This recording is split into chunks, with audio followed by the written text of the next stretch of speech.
اعوذ باللہ من الشیطان الرجیم بسم اللہ الرحمن الرحیم۔ السلام علیکم ورحمۃ اللہ وبرکاتہ۔ حضرت شعیب علیہ السلام آپ کا ذکر بھی قرآن شریف میں بار بار آیا ہے تاکہ لوگ آپ کی سچی باتوں سے سبق سیکھتے رہیں۔ پرانے زمانے میں مدین نامی ایک بڑا پر رونق شہر تھا۔ وہاں کے لوگ خوب مالدار تھے۔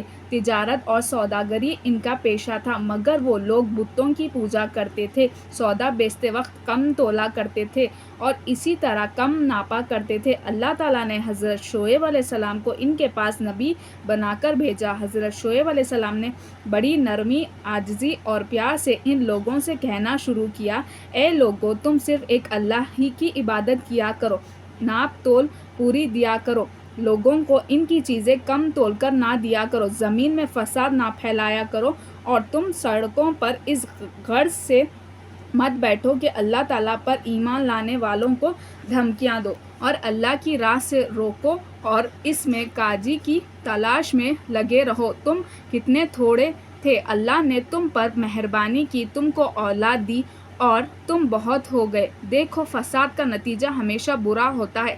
اگر تم مجھے جھوٹا خیال کرتے ہو اور دوسرے لوگوں کو میرے سچے ہونے کا پورا یقین ہے تو صبر کرو، یہاں تک اللہ ہمارے اور تمہارے درمیان فیصلہ کر دے۔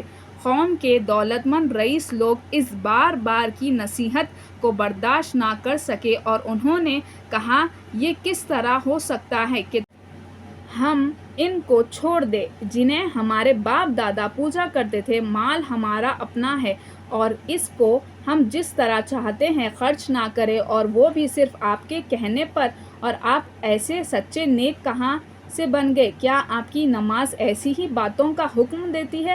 آپ جھوٹے ہیں، آپ پر کسی نے جادو کر دیا ہے۔ اگر سچے ہو تو آسمان سے ہم پر پتھر برساؤ۔ اور ان کی قوم کے لوگوں نے کہا کہ اے شعیب، اس بات پر یقین کر لو کہ ہم تمہیں بھی اس بستی سے نکال دیں گے اور ان لوگوں کو بھی جو تم پر ایمان لائے ہیں، ورنہ ہمارے دین میں واپس آ جاؤ، تم بہت کمزور آدمی ہو۔ اگر تمہاری برادری کے لوگ نہ ہوتے تو ہم تمہیں کب کے پتھروں سے مار مار کر ختم کر چکے ہوتے، اور ویسے تمہارا ہم پر کوئی دباؤ بھی نہیں۔ حضرت شعیب علیہ السلام کی قوم کے لوگ اپنی دولت و روپیہ پیسے کے غرور میں بار بار اپنے سچے نبی حضرت شعیب علیہ السلام سے ایسی قسم کی باتیں کرتے رہتے۔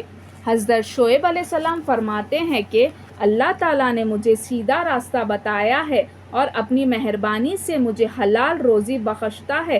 اب یہ کس طرح ہو سکتا ہے کہ جس کام سے میں تم کو روکتا ہوں اسے خود کرنے لگ جاؤں؟ میں تو صرف تم لوگوں کو درست کرنا چاہتا ہوں اور صرف اللہ پر بھروسہ رکھتا ہوں۔ تم لوگ میری ضد میں آ کر کوئی ایسا گناہ نہ کر بیٹھنا کہ تم پر عذاب اتر آئے جیسے کہ تم سے پہلے لوگوں پر آ چکا ہے، بلکہ تم اپنے گناہوں کی معافی مانگو اور آگے کے لیے اسی کے حضور میں توبہ کر لو۔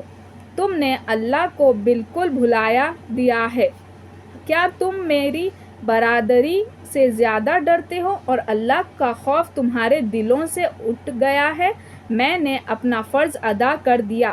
اگر تم نہیں جانتے ہو تو چند روز کے بعد تمہیں معلوم ہو جائے گا کہ جھوٹا کون ہے اور کس پر اللہ کا عذاب اترتا ہے۔